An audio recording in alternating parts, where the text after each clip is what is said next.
मंगलपुर नाम के एक गांव में छोटा सा परिवार रहता था, जिसमें सविता नाम की एक औरत और उसके बेटे थे। अपने पति के अचानक मृत्यु के बाद घर का सारा भार सविता पर ही आ गया था। 2 बेटों की परवरिश और पढ़ाई लिखाई में ही उसका सारा जीवन निकल गया। लेकिन जब उसके बच्चे बड़े हुए तो सविता को एक बड़ा फैसला लेना था। अरे सविता बहन, तुम यहाँ आओ, अंदर आओ। क्या हुआ, सब ठीक तो है ना? श्रीधर भाऊजी, आप जानते तो है ना, मेरे दोनों बच्चों को बड़ी मुश्किल से पाला है मैंने। अब उनके शहर जाकर कॉलेज पढ़ने का टाइम आ गया है, मगर मेरे पास इतने पैसे नहीं हैं कि मैं दोनों को आगे पढ़ा पाऊं। अगर एक बेटे को नहीं पढ़ाया तो उसके साथ अन्याय होगा। ऐसे में मैं क्या करूं? तुम शांत हो जाओ और ये बताओ कि दोनों में से होशियार कौन है? मेरा मानव ज्यादा होशियार है। यूं तो अतुल भी ठीक ठाक पढ़ लेता है, मगर मानव पढ़ने में ज्यादा अच्छा है। तो बस फिर अतुल दोनों में से बड़ा है और होशियार भी। तुम उसे शहर पढ़ने के लिए भेजो और मानव को अपने पास ही रखो। मेरी जान पहचान में एक हलवाई के यहाँ नौकरी खाली है, मैं उसे वहीं पर लगवा दूंगा। श्रीधर की बात सुनकर सविता को तसल्ली मिलती है। वो मानव को बाहर पढ़ने के लिए भेजती है और अतुल को हरिया हलवाई के यहाँ नौकरी करने के लिए लगा देती है। अतुल को ना पढ़ पाने का अफसोस तो बहुत था, मगर अपने घर के हालात भली भांति जानता था, इसलिए उसने आगे पढ़ने की बिल्कुल भी जिद नहीं की। दिन ऐसे ही बीतता रहा और 3 साल बाद मानव को एक बड़े फूड चेन में सीनियर मैनेजर की नौकरी मिल जाती है। माँ, ये लो मिठाई खाओ। मेरी प्लेसमेंट एक बड़ी फूड चेन में मैनेजर के लिए हो गई है। किसमें हो गई है? फूड क्या? फूड चेन में माँ, जब कोई आदमी अपने होटल्स अलग अलग शहर में खोल लेता है, उसको फूड चेन कहते हैं, है ना भैया? बिल्कुल सही कहा रे तूने। 5 स्टार रेस्टोरेंट में माँ, बहुत अच्छी तनख्वाह मिलेगी। धीरे धीरे हम सब शहर में ही शिफ्ट हो जाएंगे। थोड़े महीनों में मानव का प्रमोशन जूनियर से सीनियर लेवल पर हो जाता है और वो अतुल और सविता को शहर ले जाता है। माँ, कल मेरे बॉस डिनर के लिए आ रहे हैं। जब मैंने उन्हें बताया कि मैं अपने पूरे परिवार को यहाँ ले आया हूँ, तो वो बहुत खुश हुए। अरे वाह, तो बुला ले उन्हें। आखिर हम भी तो मिले तेरे बॉस को। मगर माँ, तुम तो बीमार रहती हो, तो फिर खाना कौन बनाएगा? तुम चिंता मत करो भैया, जब तुम पढ़ रहे थे मैंने हरिया हलवाई के नीचे बहुत काम सीख लिया है। तुम देखना, ऐसे खाना बनाऊंगा कि खाने के साथ उंगलियां भी चट कर जाएंगे।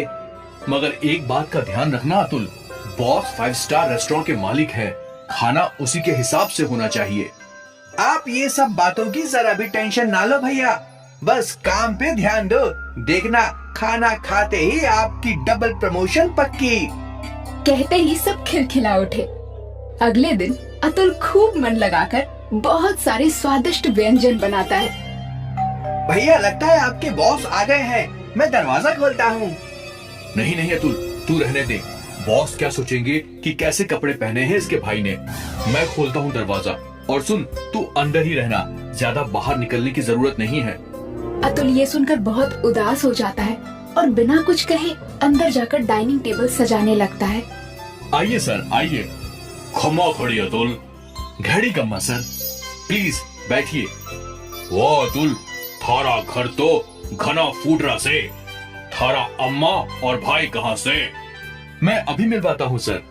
माँ, ओ माँ, बॉस आए हैं। नमस्ते भाई साहब, कैसे हैं आप? यहाँ मानव, उसकी माँ और उसके बॉस एक दूसरे से बातें कर रहे थे और वहाँ अतुल खाने की तैयारी में लगा था।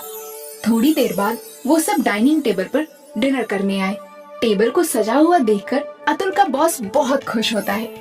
एक साइड फॉर्क, दूसरी साइड नाइफ और स्पून, टिश्यू, टेबल क्लॉथ, सब कुछ एकदम परफेक्ट था। I hope you like the food sir. It's amazing. किसने बनाया है?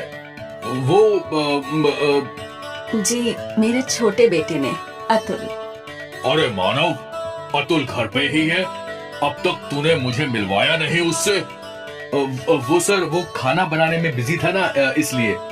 अतुल, अतुल बेटा, इधर तो आ जरा। अतुल हिचकिचाता हुआ बाहर आता है। वाह बेटा, खूब चोखा खाना बनाया है थाने तो।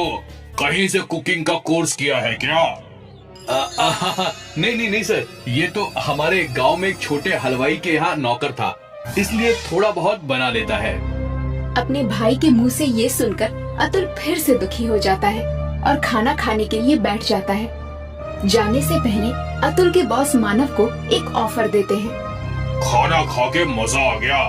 ना ही सिर्फ खाना मगर टेबल एटिकेट्स का भी पूरा ख्याल रखा था अतुल ने। सुनीता जी, अगर आप बुरा ना माने तो एक बात कहना चाहूंगा। आपका बेटा बहुत टैलेंटेड है।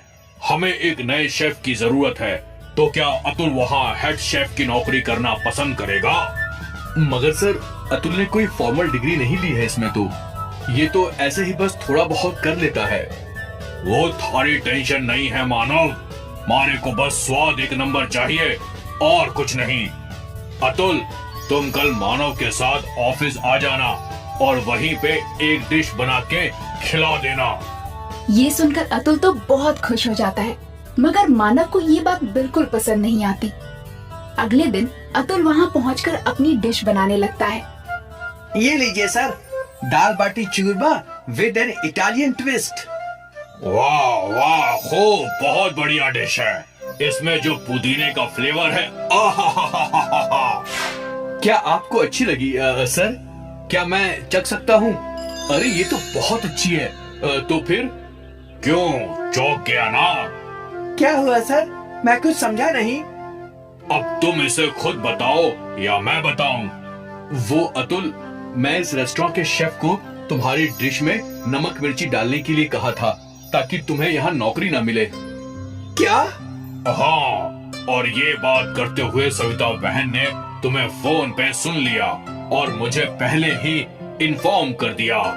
इससे पहले कि वो शेफ कुछ कर पाता, मैंने उसे फायर कर दिया। मगर भैया, ऐसा क्यों? मैं नहीं चाहता था कि तुझे भी मेरे जितना पैसा और लाइफस्टाइल मिले। मैं चाहता था कि तू ऐसे ही मेरे टुकड़ों पर पले। यू आर फायर्ड मानव। नहीं सर, ऐसा मत कीजिए। मेरा भाई दिल का बुरा नहीं है। आप उसे नौकरी से मत निकालिए। देखा मानव, तूने क्या कुछ किया, मगर फिर भी अतुल थारे से कितना प्यार करे हैं। I am sorry sir, I am sorry Atul. Manav को अपनी गलती का एहसास हो जाता है और वो दोनों हंसी खुशी रहने लगते हैं।